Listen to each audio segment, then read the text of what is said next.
Сайгылдаслар бізім ярышымыз ақында қатырлатмаға істейміз. Егерде сіз алинен бераберлікте аш пішірмеге істесеңіз, демекке ойс мерақлы рецептіңізні йоллаңыз ве алинен сабалық пішірмеге істейім деп языңыз ве белкіде тамамсыз енді бізім яңы ел эфирімізде, яңы ел байрамына бағышланған эфирімізде бізім алыбарыжымыз ile бераберлікте шу сабалықны азырлай жасыңыз. Тамам ойлем, фаал олыңыз, әрекет етіңіз бұл ісе мұсафырымызден лаф етмеге істейміз. Туневін халқара рессамлар күні қайдетілді. Бұның үшін студиямызға рессамны давет еттік. Студиямызда Ленур Вириляев, рессам. Селам алейкум. Қош келдіңіз студиямызға. Біріншіден сізні байрамнен хайрламаға істейміз ве иджади муафақетлер тілемеге істейміз. Жоқ, сақылыңыз. Как настроение? Хорошо, все в порядке. Правда, немного не выспался, я думаю, что это нормальное явление. А так, все хорошо. То есть ваше утро обычно начинается позже? По-разному бывает. Бывает, могу заснуть в час и проснуться в 5, и вот уже готов что-то делать. И я даже рад тому, когда так рано получается проснуться, потому что в запасе, особенно в зимнее время суток, времени остается больше для совершения разного рода дел. А так бывает, конечно, и выспаться хочется, и поспать до обеда. По-разному бывает. Но в среднем встаю не в обеденное время, так сказать. Ага, а бывает такое, что приходит вдохновение прям посреди ночи, и такой приток энергии, хочется писать, хочется творить, и вы прям прерываете сон и начинаете писать картину? Часто бывает, достаточно регулярно бывает такое, когда ты лежишь и не можешь уснуть, и думаешь о какой-то новой работе, о том, как бы сделать еще, что бы такого еще придумать. И оно бывает не специально, оно бывает просто вот... Бывают вот мысли, да, как-то то одни, то другие, совершенно, может быть, не связанные с друг другом, но, видимо, время ночи, оно тоже бывает плодотворным в своем смысле, не практически, а скорее умственно. Поэтому, можно сказать, мозг действительно работает круглосуточно. И То есть ночь – это время вдохновения, новых идей, новых планов? Да, ночью бывает, вот планируешь там завтрашний день, да, как его провести, планируешь там на ближайшую неделю, на ближайший месяц, на ближайший год бывает. В одну ночь можно решить очень много каких-то, по крайней мере, запланировать очень много каких-то дальнейших действий, планов, опять же. Как дела на творческом фронте сейчас? Работаете ли сейчас над какой-то картиной? Да, вот сейчас как раз буквально недавно снова, так сказать, вошел в рабочий творческий ритм, потому что бывает такое, что, как и у всех людей, есть какие-то, помимо той деятельности, которой мы занимаемся, есть еще и другие хлопоты, заботы, там, быт, какие-то поездки, решение каких-то других вопросов, и это тоже по-своему отвлекает от творчества, и потом тоже нужно как-то собраться, настроиться, найти то самое вдохновение, а точнее его не ищешь, а просто начинаешь делать, а оно приходит в процессе. Вот поэтому могу сказать, что вот буквально недавно, буквально вот там, неделю назад я все-таки взял кисть, холсты и начал, так сказать, опять раскачиваться, разгоняться и входить в этот рабочий ритм. А так до этого, наверное, месяца 2 не писал, потому что, опять же, в силу того, что решал разные другие какие-то бытовые вопросы, поездки какие-то, ну, тоже касающиеся, опять же, творчества, где-то договориться о выставке, скажем, да, там, поговорить о каких-то, опять же, дальнейших совместных действиях, планах. Это тоже все как бы взаимосвязано, все одно целый процесс. Что касается выставок, как проходит вот в условиях самоизоляции выставки?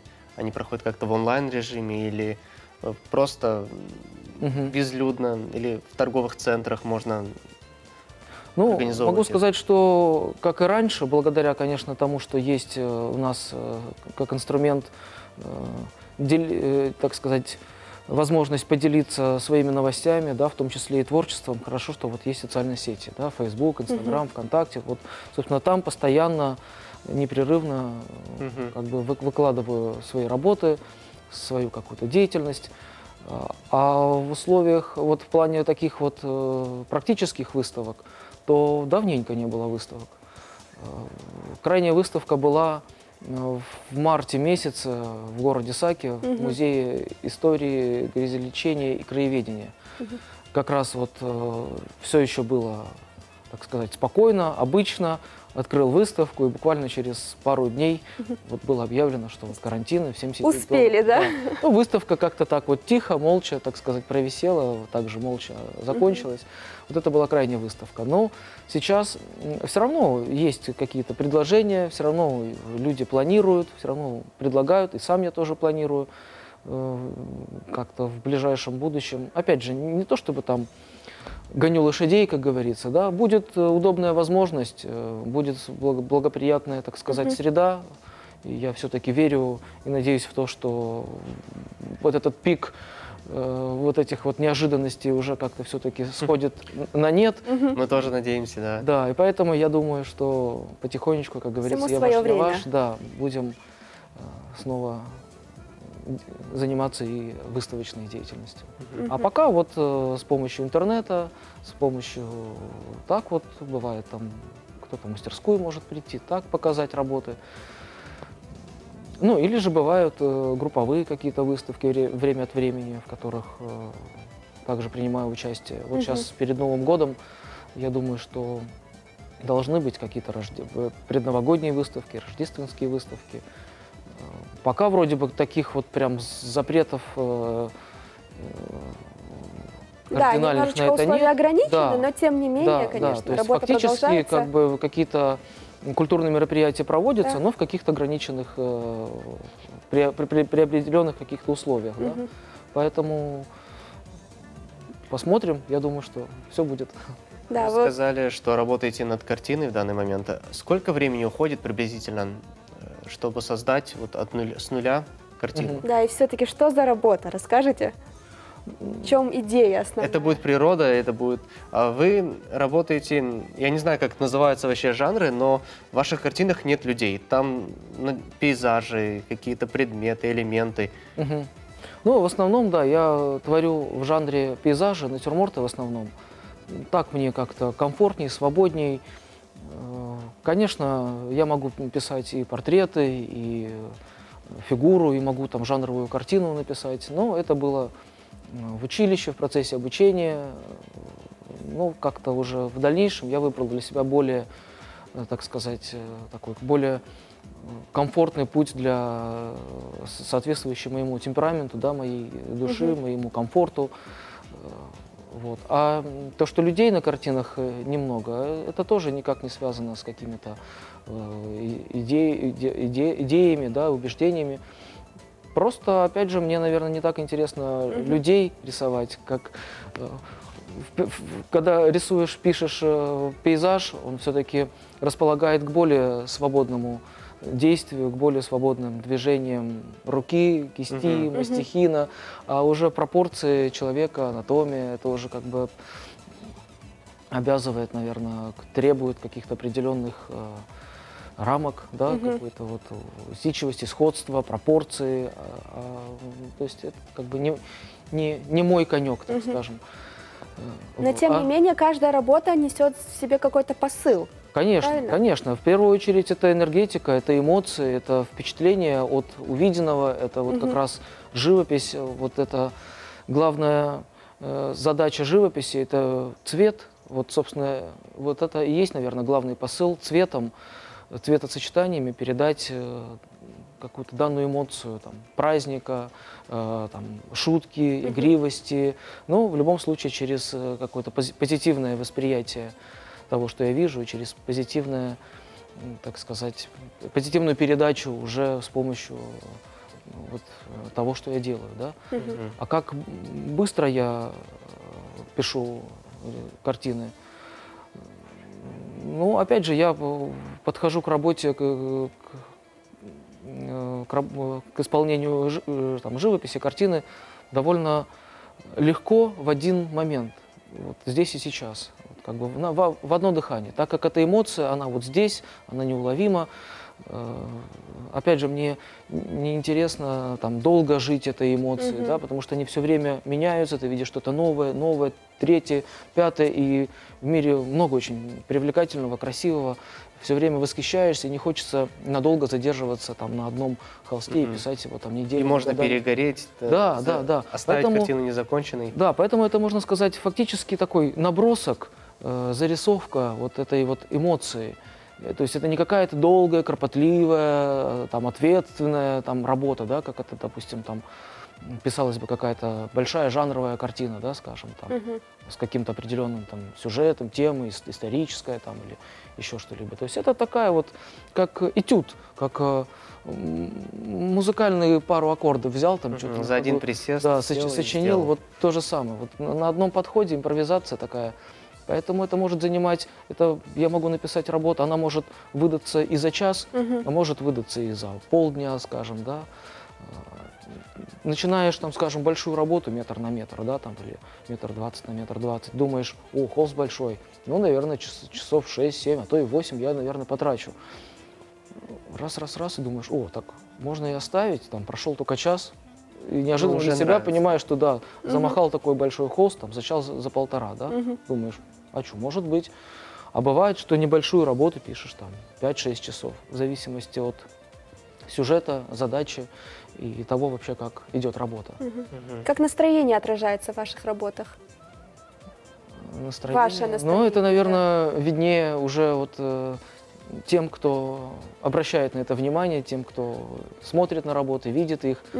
Потому что я-то знаю, что я там, как я ее писал, с каким настроением. Обычно я стараюсь, конечно, писать работы с жизнеутверждающим, так скажем, настроением. Потому что я тоже, так сказать, обычный человек, я тоже там не запрограммированный, там, не железный, как говорят. У меня тоже бывают разные факторы в жизни, которые могут так или иначе там выводить там из какого-то равновесия, да, ну, разные бытовые какие-то моменты, проблемы там. Ну, пишете картины, когда вот плохое настроение? Или же наоборот, вот, пытаетесь как-то отстраниться от этого дела? Обычно, когда плохое настроение, я предпочитаю переждать этот момент, там, скажем, просто полежать, или там позаниматься другими какими-то делами, более какими-то практическими, механическими. Ну, вот, как говорится, когда хочется, тогда делаешь, а когда не хочется, лучше не делать. Ну, вот так. Конечно, если это долго продолжается, то ты все равно там, ну, мало ли какие в жизни состояния бывают, там, хандра какая-то, или там что-то не так, что-то не то, там, чем-то недоволен, и это может затянуться там на неделю, на две. Ну да, неделю-две я могу, конечно, переждать как-то, в это время не просто ждать, а поработать над собой, да, над своим состоянием, над мыслями хорошими, там, над какой-то верой в хорошее будущее, верой в себя, да, как-то снова там себя привести в порядок там. И все, и понимаешь, что все, хватит, пора начинать работать, пора начинать действовать. То есть, тут, опять же, выбираешь, принимаешь решение.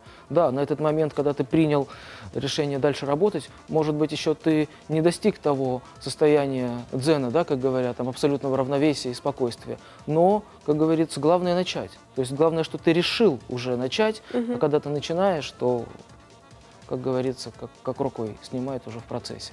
И все, ты снова выстраиваешься. А работа, если еще и получается, то как-то возвращается довольство собой, возвращается стимул, возвращается вот этот вот темп, и ты как бы на этом темпе дальше идешь.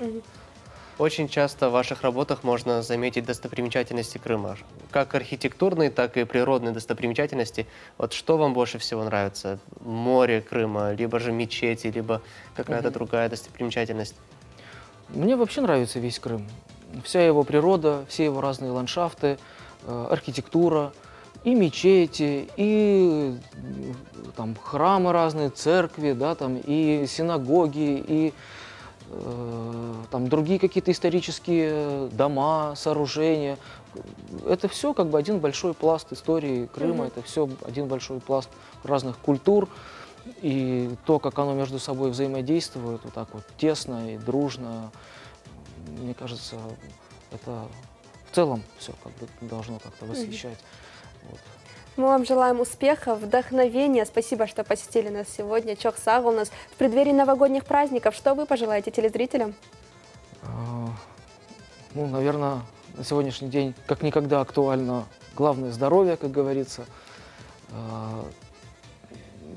Позитивного подхода к жизни, творческого подхода в жизни, потому что творчество, оно вокруг, творческий человек, каждый человек, независимо от рода деятельности, это образ жизни. Творчество – это как бы образ мышления. Да? Вот, ну и, конечно же, самое главное – мира, добра, любви в душе каждого человека. Это вот те ценности, над которыми зачастую приходится и потрудиться, да, чтобы это сохранить или как-то преувеличить, да. Вот. То есть это тоже по-своему какой-то процесс, какая-то инициатива каждого. Поэтому я вот желаю как бы решительности и мыслей в правильную, в нужную сторону, вот, в положительную сторону. Чок за пожелания. Мы будем следить за вашим творчеством, что в соцсетях, также и в предстоящих выставках, и надеемся на новые работы. Сау что пришли сегодня к нам. Бөлетіп, сұбетіміз соңына келді, сайғылы достылар. Мерақлы, мұна санат аққында сұбетімізден сон, шымды невбетеке лев қамыз, невбетеке қысмымыз енді азыр, келіңіз соны бері сейретейік.